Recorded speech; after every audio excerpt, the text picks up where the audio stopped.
teman-teman, saya Yola Octavia dengan NIM 2303090022 dan di sini saya akan menjelaskan materi mengenai asuransi.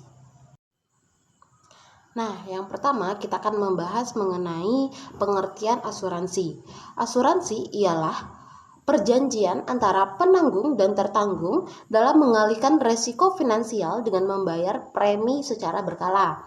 Nah, ini terdapat dalam Dasar Hukum Nomor 40 Tahun 2014 tentang perasuransian.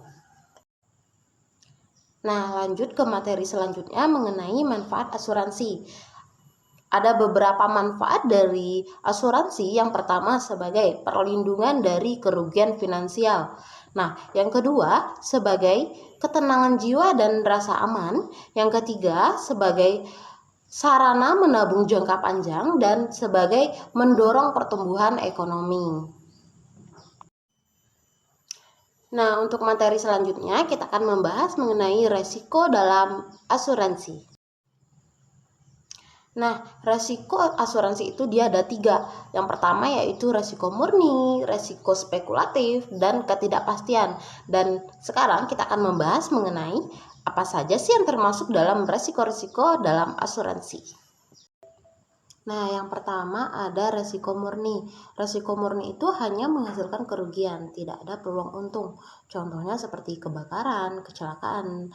Nah, pada saat kita mengalami kebakaran, kita kan tidak ada mendapatkan untung, yang ada kita mendapatkan rugi. Nah, disitulah yang dinamakan dengan resiko murni.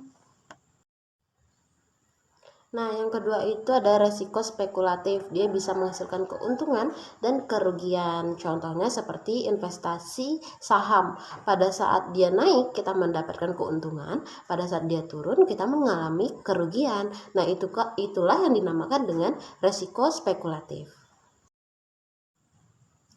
Nah, yang ketiga itu ketidakpastian, yang dimana kemungkinannya terjadi suatu peristiwa yang tidak diprediksi secara pasti. Nah, lanjut kita masuk ke materi penggolongan asuransi. Nah, yang dimana dia ada pembagiannya. Yang pertama ada asuransi jiwa, memberikan santunan kepada ahli waris jika tertanggung meninggal dunia. Yang kedua ada asuransi kerugian, memberikan kerugian ganti rugi atas kerusakan atau kehilangan harta benda. Yang ketiga ada asuransi sosial yang diselenggarakan oleh pemerintah, contohnya seperti BPJS Kesehatan, BPJS Ketenagakerjaan. Nah, itu dari asuransi sosial gitu. Nah, yang terakhir ada asuransi syariah yang berbasis prinsip tolong menolong atau tabaruk sesuai dengan syariat Islam. Nah, lanjut kita akan membahas mengenai jenis usaha perasuransian. Nah, yang pertama itu ada perusahaan asuransi, yang dimana pihak yang menerima premi dan menanggung resiko tertanggung. Nah, yang kedua itu perusahaan pialang asuransi, perantara antara tertanggung dan penanggung dalam transaksi asuransi. Nah, yang ketiga ada agen asuransi, pihak yang memasarkan produk asuransi atas nama perusahaan asuransi.